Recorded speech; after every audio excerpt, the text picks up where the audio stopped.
যে পুলিশের বিরুদ্ধে বারবার অভিযোগ ওঠে, সেই পুলিশের বিরুদ্ধে আজকে দেখলাম আইএসএফরা রাস্তায় নামলো এই কলকাতা ধর্মতলাতে।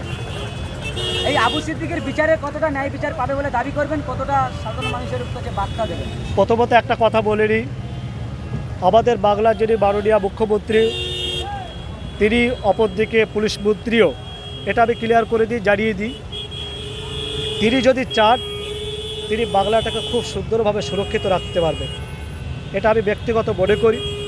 আর আবু সিদ্দিককে যেভাবে হত্যা করা হয়েছে পুলিশ কাস্টাডিতে নিয়ে, হেফাজতে নিয়ে, এটার ধিক্কার জানানোর কোনো ভাষা নেই।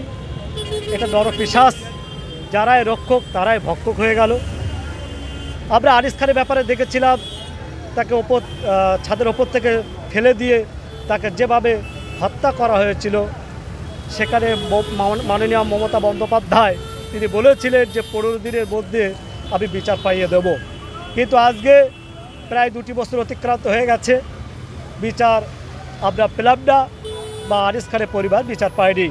অর্থাৎ আমরা সে আশঙ্কা করছি, জানি না যদি বিচার দেয় তো খুব ভালো, যদি বিচার না পাওয়া যায় তাহলে নিশ্চয় গণতান্ত্রিক পদ্ধতিতে আমরা ইন্ডিয়ান সেকুলার ফ্রন্টের চেয়ারম্যান পীরজাদা মোহাম্মদ নওশাদ সিদ্দিকী ভাইজানের নেতৃত্বে আমরা আন্দোলনে যাব। বিচার যতক্ষণ না পাবো আমরা অভিযোগ পুলিশের কাছে আপনারা যে বিচার চাইছেন, তাহলে কীভাবে বিচার পাইবেন বলে অভিযোগ দাবি? পুলিশের কাছে তার জন্য আমাদের অবশ্যই মহামান্য আদালত রয়েছে, হাইকোর্ট রয়েছে, সুপ্রিম কোর্ট রয়েছে, আমাদের বিচার ব্যবস্থা রয়েছে। অবশ্যই আমরা সেদিকে আমরা ফলো করব এবং আমরা সেই দিকটাকেও আমরা কাজে লাগাবো।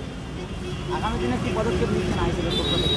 আজকে দেখলেন, এটা আমরা ট্রেলার দিলাম, এই আবহাওয়া, শ্রাবণ মাস চলছে, অবশ্যই যদি আমরা এর ন্যায্য বিচার না পাই, আপনি দেখবেন এই যে আন্দোলন হয়েছে, এই যে মিছিল হয়েছে, এই মিছিলটা বৃহত্তম আকারে গোটা বাংলা থেকে মানুষ এই বিচারের জন্য এই কলকাতা মুখী আবার হবে।